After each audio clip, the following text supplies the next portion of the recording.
Salam, bugünkü dərsimiz elastiklik qüvvəsidir. Elastik qüvvəsini öyrənməmişdən əvvəlcə biz deformasiyanın nə olduğunu bilməliyik. Deformasiya xarici təsirlər nəticəsində cismin ölçü və formalarını dəyişməsidir. Deformasiyanın iki növü var: elastiki və qeyri-elastiki deformasiya. Əgər xarici təsir kəsildikdən sonra cisim öz əvvəlki vəziyyətini bərpa edirsə, elastiki, bərpa edə bilmirsə, qeyri-elastiki deformasiya olmuşdur deməkdir. Misal üçün, hər hansısa bir içi hava ilə doldurulmuş şar sıxsaq, formasını dəyişir, deformasiya uğrayır. Və əlimizdən buraxsaq, yəni xarici təsir kəsilsə, öz əvvəlki vəziyyətini bərpa edir. Deməli, bu olacaq elastiki deformasiya bir nümunə. Misal üçün, hər hansısa bir kağız parçası, bir vərəq deyək. Vərəqi biz hansı formada qatlasaq, o formada qalır, öz əvvəlki vəziyyətini bərpa etmir. Deməli, bu da olur qeyri-elastiki və yaxud da plastiki deformasiyaya nümunə. Elastiki deformasiyadan biz daha çox danışacağıq və ən çox testlərdə gördüyümüz yay olacaq. Yay elastiki deformasiyaya uğrayır.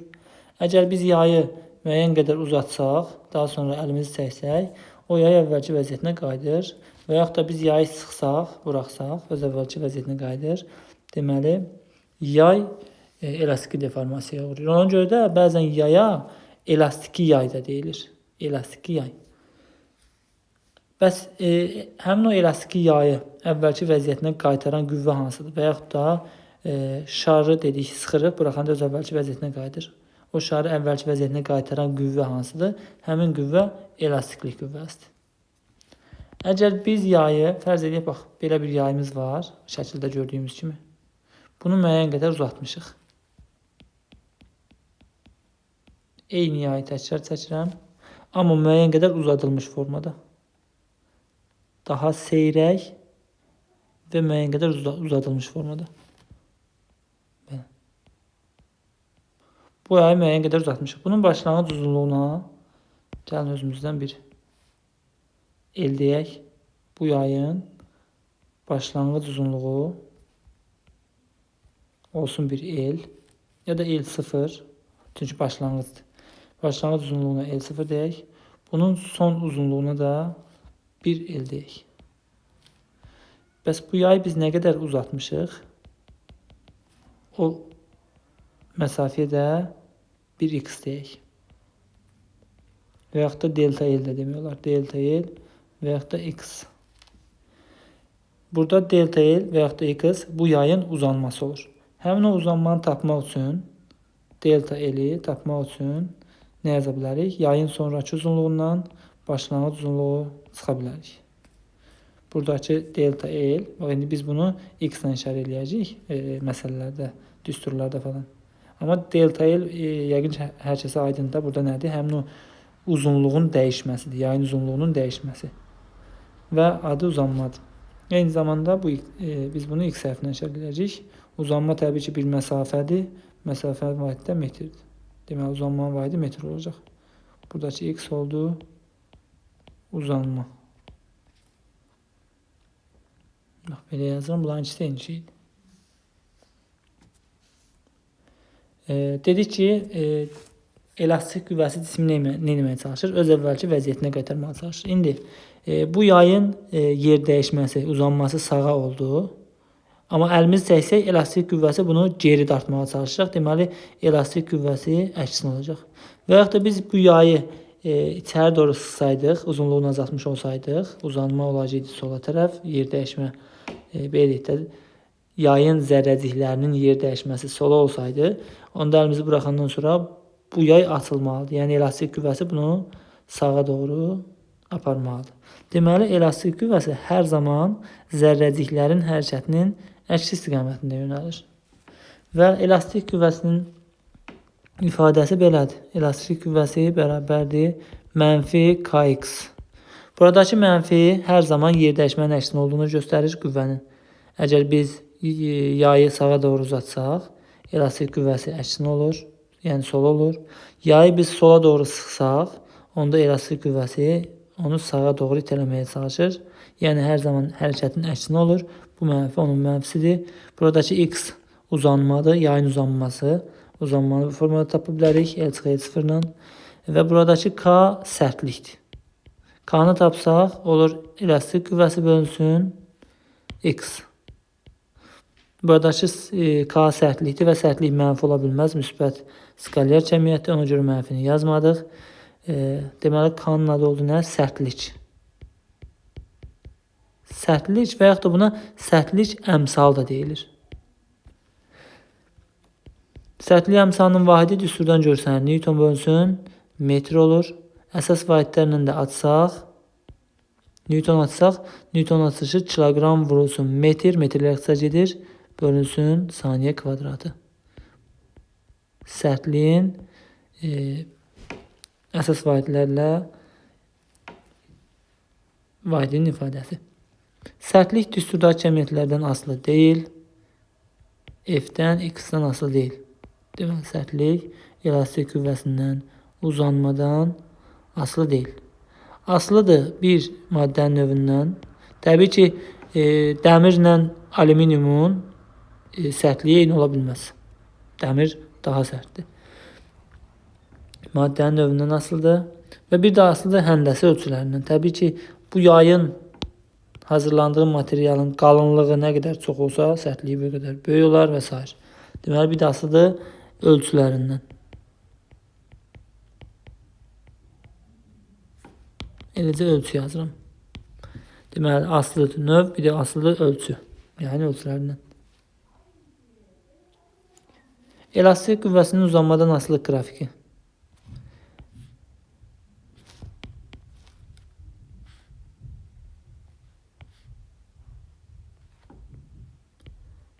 Elastiklik qüvvəsinin yayın uzanmasının asılı qrafiki ikinci, dördüncü rübə düşür, çünki mənfiyə görə.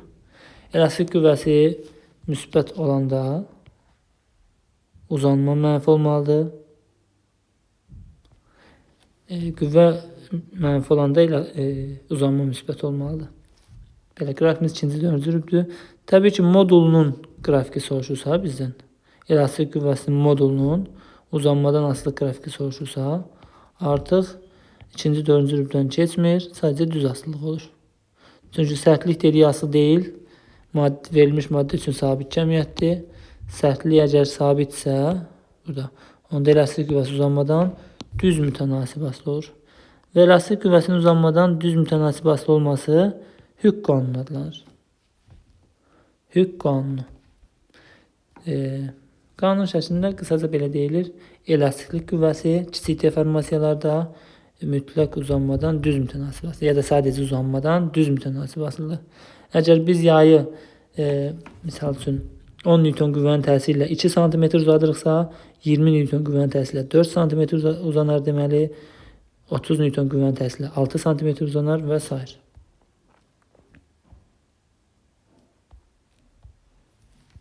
İndi fərz eləyək ki, tavandan bir yay asmışıq. O yayın da ucundan bir yük asmışıq.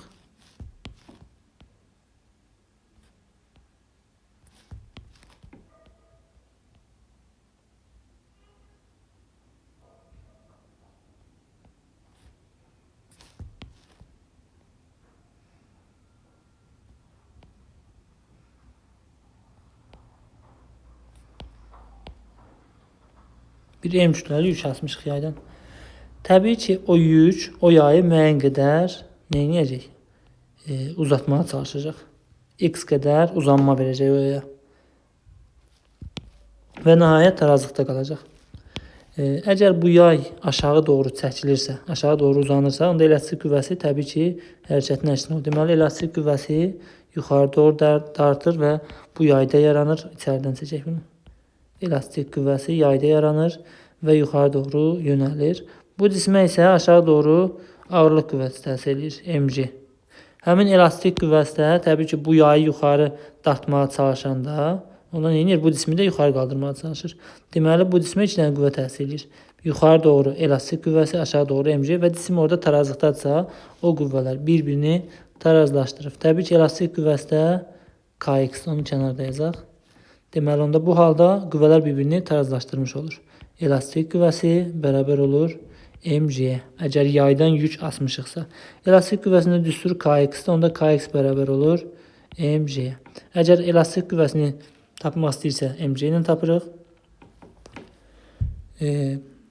ya K'nı ya da X'i ikisindən birini tapırıqsa, tapmaq istəyirsə, MC'ni K'nı tapanda X'e bölürük, X'i tapanda K'ya bölürük.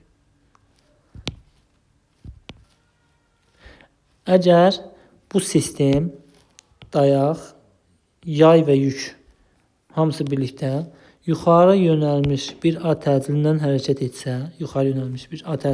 etsə, onda elastik qüvvəsi bərabərdir Kx, o da bərabər olur mg plus A-ya, eynən çəkidəki kimi. Əgər aşağı yönəlmiş bir A təcilindən hərəkət edirsə, elastik qüvvəsi bərabər olur Kx-a, o da bərabər olur mg minus A-ya. İndi bir dənə sadə nümunəyə baxaq. Tutalım ki, tavandan 2 yay asmışıq.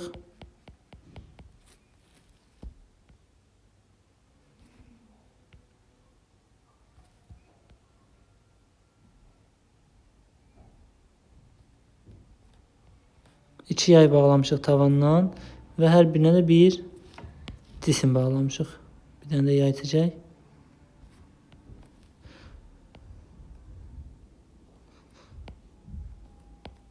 Bunun kütləsi olsun M. Da biraz böyük götürək. Olsun 3M.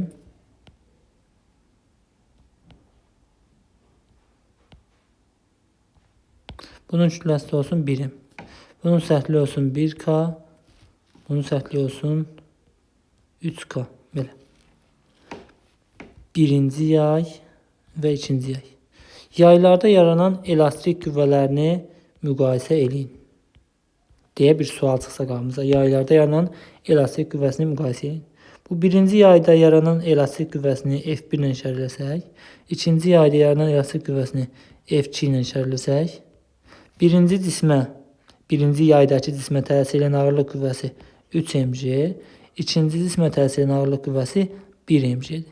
Və buradan görürük ki, birinci yaydakı elastik qüvvəsi 3mg-ni saxlayır, yəni onunla tarazlaşıb. Onda F1 bərabərdir 3mg yazmalıyıq. İkinci yayda yaranan elastik qüvvəsi isə 1mg-ni saxlayır, yəni 1mg ilə tarazlaşıb. Onda F2 də bərabərdir 1mg. Buradan görürük ki, F1 F2-dən 3 dəfə böyükdür. Yəni F1 bərabərdir 3F2.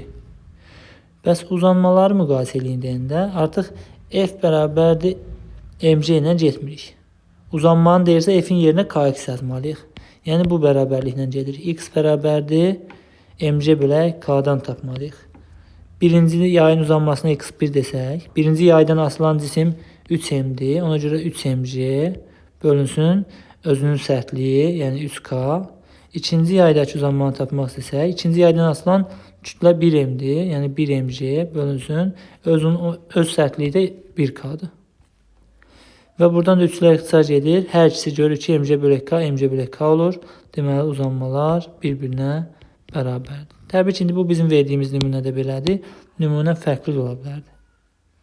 Misal üçün, hər ikisindən M, 2 dənə kütlə asılsa, eyni kütləli cisim asılsa, onda F1 də bu mg-ni saxlamış olar. Bu F2 də bu mg-ni saxlamış olar. Hər ikisi mg-yə bərabər olar, onda qüvvələr bərabər olar. Onda sərtliklər müxtəlifdir, uzanmalar müxtəlif olacaq o halda da. Orada da yenə bax bu düsturla yazıb uzanmanı tapa bilərik. Deformasiyaya uğramış yayın potensial enerjisi olur. Potensial enerjiyə malik olur. Həmin o potensial enerjini biz növbəti dərslərimizdə keçəcəyik. Amma bu bölmənin testlərində olduğuna görə indidən həmin o düsturları öyrənmək lazımdır. Deformasiyaya uğramış yayın potensial enerjisinin düsturları belədir. K vurulsun x kvadratı bölünsün 2. Biz bu düsturu K vurulsun x vuraq x bölək 2 kimi də yaza bilərik. Buradan K vuraq x bizə elastik qüvvəsini verəcək. Onda düsturumuz olacaq F vurulsun x bölünsün 2. Ya da ki bu birinci yazdığımız düsturu təzən yazıram. Bax, K vurulsun x kvadratı bölünsün 2. Bu kəsirin sürətini də məxrəcini də K-ya vursaq, həm sürətini həm məxrəcini K-ya vursaq, onda sürətli olacaq K kvadratı x kvadratı bölək 2K. K kvadratı x kvadratı da bizə F-in kvadratını verir. Onda düsturumuz olur F kvadratı bölək 2K. Təbii ki, buradakı F artıq elastik qüvvəsidir. Bu düsturları da indidən öyrənmək lazımdır. Testlərdə istifadə etmək üçün. Bugünlük dərsimiz bitdi. Sağ olun.